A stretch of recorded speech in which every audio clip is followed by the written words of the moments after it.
I'm a great believer that you can only drive organization at a pace that organization can consume. From materialistic ambitions to self-actualization values, we grow a lot as we age.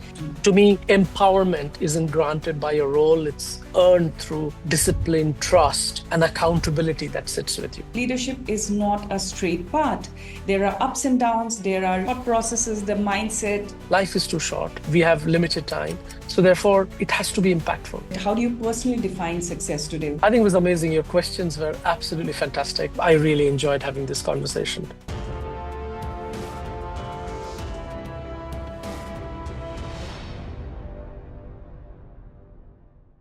Hi everyone, I'm Mohsina.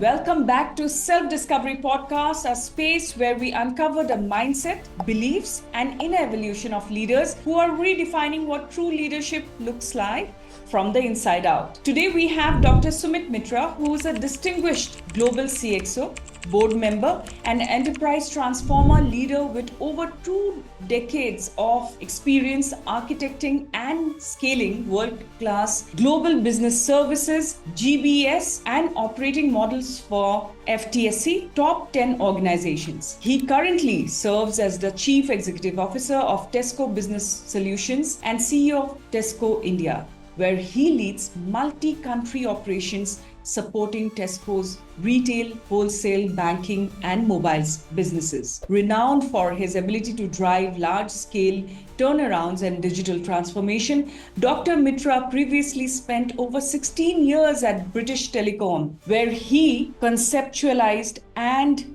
built BT's global GBS framework, managing more than 11,000 employees across 9 global locations and overseeing multi-billion-pound contracts. A visionary, strategist with a strong people-first philosophy, he is celebrated for shaping inclusive, high-performance cultures and has led both BT and Tesco to be consistently recognized among the top 25 best employers in India. Beyond his executive leadership roles, Dr. Mitra contributes as a board member with the Tata Tesco joint venture, Booker Group, and the SSON Global Advisory Board. His impactful leadership has earned him multiple prestigious honors, including CEO of the Year, BPM Achiever in Global India, and the BT Hero Award, cementing his legacy as a transformational and purpose-driven leader. Hi, Dr. Mitra. Thank you for joining in my show, Self-Discovery Podcast. I'm very good. Thank you very much. And such a pleasure to be here today and looking forward to our conversations. Dr. Mitra, please tell me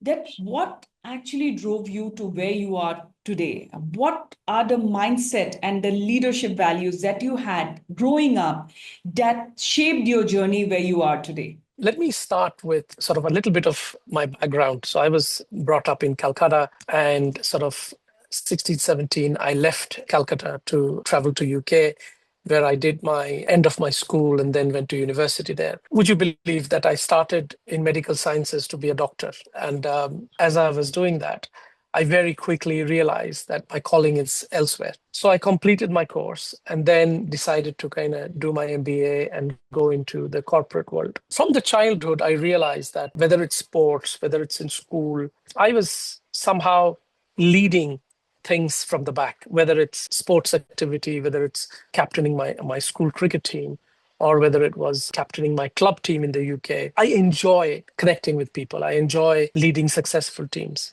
So that was kind of the basic foundation. And then if I can go back to my grandfather, people say things are carried forward through gene. My grandfather was one of the first non-white execs in British company in Calcutta many, many years ago. So that's how, I was grown up watching him. That kind of led to in leadership roles and really getting into the corporate world. So that's how it all started. Amazing. So from medical sciences to where you are today, tell me this. How do you personally define success today? What is success for you? Okay. And how was it 10 to 15 years back?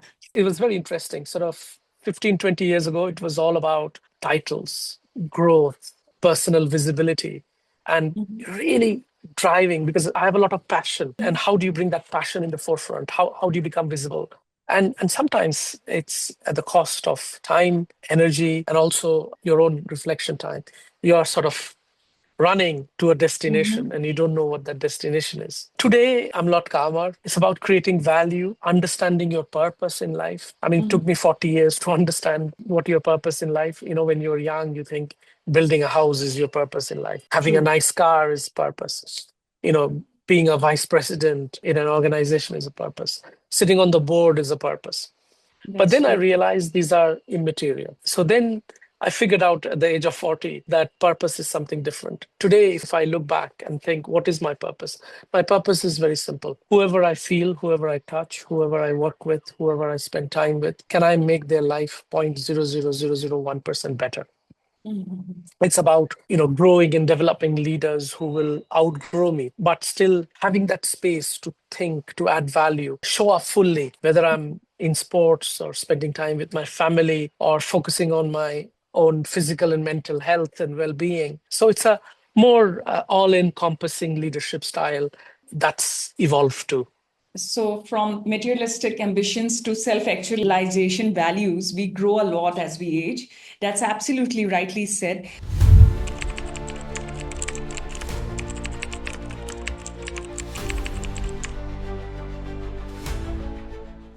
So, Dr. Mitra, please tell me this. You have led organizations through major turnarounds. Okay, you have seen the ups and downs, probably the mergers and the acquisitions. In those moments, what tends to break first? Is it the systems or the strategy or the people, and why does it happen? Look, I'm a great believer that you can only drive organization at a pace that organization can consume. And that pace is defined by people. So therefore, people break first, not because they can't change, but sometimes often change is done to them Mhm. and not done with them. To me, systems can be redesigned, redone, strategies can be rewritten. But what you can't do is build trust, energy, which erodes very quickly if you don't take people on the journey. So Mhm. it's really important to build that purpose, which guides kind of the pace of the organization, the psychological safety that you create Mhm. around people. You can still be challenging. That's absolutely fine. But you also need to provide that safety net that to say to people, it's okay to fail. If you fail, we got you. And Yeah. also, as a leader, how do you create that energy, that passion to drive through that transformation phase? So I would always say people first. If you can define it, okay, like what is global business services and what is your role in redefining GBS? Excellent question. It started from a concept of shared services. How Mm-hmm. do you put a bunch of common processes, systems, people, functions together in one place? You centralize it and run Mm-hmm. it through same process systems, etc. Okay. So it started almost 30, 35 years ago, where people started offshoring work to low-cost economies like India, Philippines, etc. And it was a labor arbitrage story. Labor arbitrage, moving work into a location, it's given. But GBS model is about how do you build multifunction, whether it's finance, whether it's people, whether it's data science and analytics, whether it's contact centers, whether it's commercial and contract management, procurement. How do you bring together and build center of excellence? It's no Mm-hmm. longer about headcount, it's about skill count. And how do you create that value by unlocking untapped value opportunity for your business? Because when you're running so many multiple processes and systems and tools, and you connect the data together because you're sitting on vast quantity of data across different domains. And then Mm-hmm. how do you use AI, data, and science to unlock that value, whether it's for your customers, whether it's for your suppliers, whether it's for your colleagues? And to me, the modern GBS is about creating incremental margin, incremental cash, and incremental revenue for the organization, and Mm-hmm. therefore creating shareholder value. As I Yeah, said, it's a it's a big win-win. migration. It's a win-win. Yeah, Yes. it's a win-win. So, Dr. Mitra, because you are very people-centric, your leadership values are people-centric. So, what do you think of an empowered individual and a person whom you know that will become obsolete or the skill set will become obsolete over, the years? So, how do you differentiate? If you can tell us in like three aspects, it will be great. First of all, let me talk about, I hear a lot from Gen Zs and different generations that we have a FOMO, fear of missing out. Yeah. I always say you should have FOBO, which is fear of being obsolete. Mm-hmm. The world is for the learner. The learner is beautifully equipped to deal with a world that no longer exists. So therefore, continuous learning should be within your DNA. How does empowerment work? To me, empowered individual is someone who can think independently, decide responsibly, and act with confidence without waiting for permission. That creates the culture. Sort of culture to me is how people behave when your CEO is not watching. To me, how do you create this empowerment? I can talk about three aspects of it. First of all, what is important is understand the why question. Because I always say that your decision is based on three concentric circles: the why, the how, and the what. Unless you understand the why, you can't do any what or how. So the why, the purpose, has to be defined very clearly, which gives you direction, which gives you resilience, which gives you the courage to say no once you answer the why question. The second one is ownership of judgment, which is about taking responsibility of decisions. You don't pass the buck to somebody and say, this failed because somebody. How do you take accountability? The old RISI model, responsibility and accountability of something. And the accountability doesn't sit upward, what sits with me. How do you build that culture? And the third one is self mastery, which is about managing using emotional intelligence to managing your emotions, your ego. Your decisions are not overridden by your ego. So how do you manage that? To me, empowerment isn't granted by a role, it's earned through discipline, trust, and accountability that sits with you. You are the CEO of Tesco India and you're the CEO of Tesco Business Solutions. I want to ask you here, what is the role that you are seeing change from the last 10 years of women in leadership? How has their roles changed and the perception of women in leadership changed over the last 10 years? The way I think about this is it's about giving everybody the equal opportunity and a platform to do their best. I hate it when people talk about, do you have a target of how many women you're going to hire, diversity hiring, etc. I don't believe in it. I believe that, are you building a culture in an organization where everybody has an equal opportunity and everybody has an equal playing field? I think it's an insult to say that, you have numbers. So that as a culture, I feel in the last 10, 15 years has really changed. And I see women mentoring other women because, different people have different priorities of life. I always say that we are all maybe in the same storm, but we are all on different boats. So how do you put yourself into other people's shoes? How do you create the culture? How do you create that empowerment within your organization? And what we have done practically in our organization is, I don't believe in inorganic way of bringing talent in. It's I think it's both. It's about bringing disruptive hires to help in and create that culture, but also grow from within the organization. So I remember when I joined sort of the board of Tesco India almost sort of 8 years ago, our gender representation in our senior leadership team was less than 10%. Today, as we sit today, is almost 45, 46%. And this didn't happen because I wanted to hire women, but we created a culture where women felt empowered. They felt that they could go after it. And you create that confidence to make sure, yes, we can do it. And you create those role models within your organization where women and people from diverse background can aspire to. And that true aspiring to inspirational figures are really important within the business so that people can look up to and feel they can be mentored, coached, or guided to pick up those roles. That's very visionary because women, when we are talking about leadership positions, the perception of women being in the workforce and growing, the environment, like you rightly said, matters more than that how much opportunities you are giving. When you give the Correct. environment, automatically there is reasons for women to grow and be in leadership irrespective of gender. Of course, employees Absolutely. to grow and be in leadership position, showcase their skill set. Amazingly said. And I'm very clear, I think a leader's job is to create an environment of success. If they can create that, it doesn't matter where you're from, you will be successful. That's absolutely true. So, Dr. Mitra, I want to ask you here that you are interested in AI and you have incorporating AI in your workforce, in your processes. What do you see AI in the future as? Do you see it as a boon, or you see it that it will do help in cost cutting, or it will help in employees becoming smarter, better, more productive? How do you see AI? I'm very excited. Wish I could work for another 20 years because it's such an exciting generation at the moment. And I think this will be the last generation in terms of managing human teams. I think it'll be a hybrid team with human and machines working together in sync. To me, real AI leadership challenge isn't about technology, it's about judgment. How do you do it? So let me simplify AI a little bit for you. So I categorize into sort of three buckets. Bucket number one is there are things that humans can do but shouldn't do because you didn't go to university to do spreadsheets or reconciliation, etc. That should be done by AI. The second bucket is there are certain things that human brain cannot comprehend. This unlocks real possibility because when you're dealing with terabytes of data, different sources of different patterns of data, so AI can really structure that unstructured data and give you real insights which you can drive the business forward. So human brains can't comprehend. The third bucket is think about AI as almost like an Iron Man suit.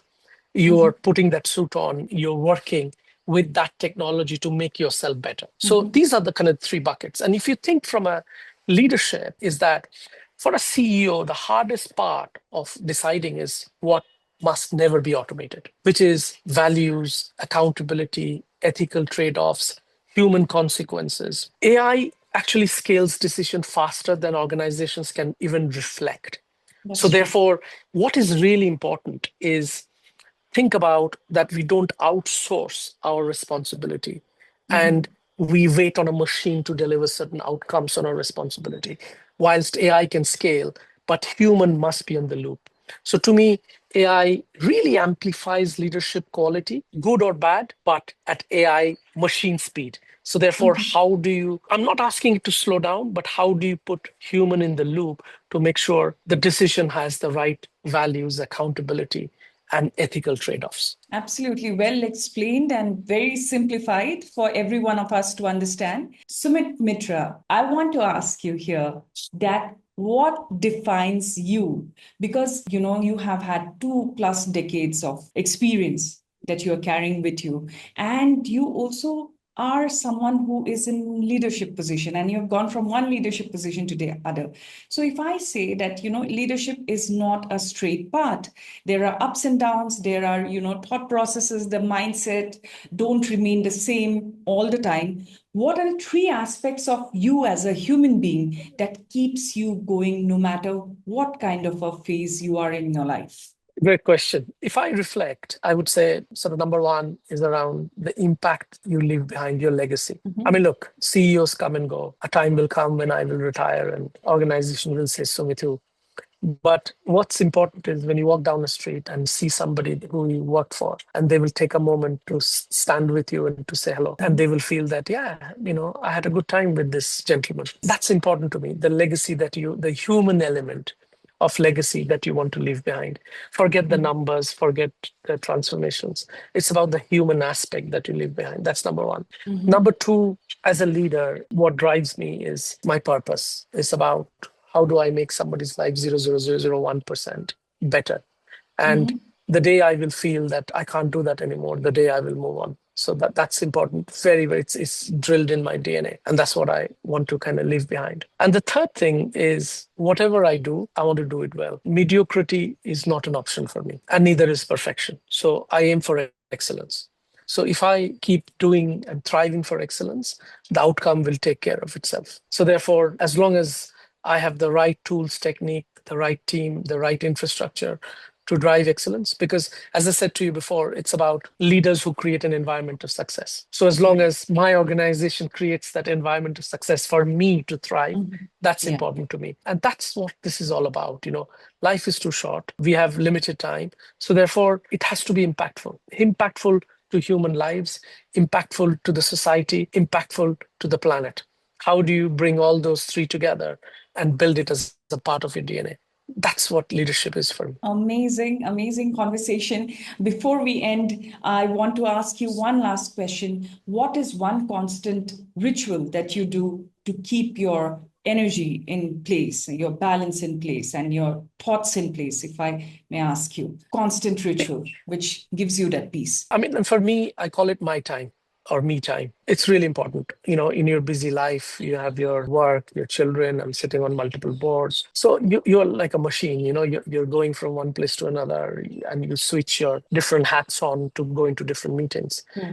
But every day, what is important to me is find that half an hour me time when everybody's in bed or everybody hasn't woken up in your household. It's just recollecting your thoughts, sitting together, reflecting, whether it's with a light music on or just you being there sitting and doing nothing. It's really important. That gives me mental peace, that gives me strength, that gives me reflection time to think about how do I go about in my next journey. That's really important. It's finding your own time. And finally, I will always say, enjoy what you're good at, find a hobby. Very important. I mean, I love sports. I still play cricket. And that's where I find my sort of a channel to kind of take out my energy to define different aspects of your life. But that me time is critical to me in your busy schedule. That's amazing. Thank you so much for your time. Okay, and the insights and the values that you have shared with us today. I think it was amazing. Your questions were absolutely fantastic. I really made me think on some of the questions you were asking. But look, you should do more of these. I really enjoyed having this conversation. And I wish you all the very best in your future podcast. And I look forward to watching this. Thank you so much.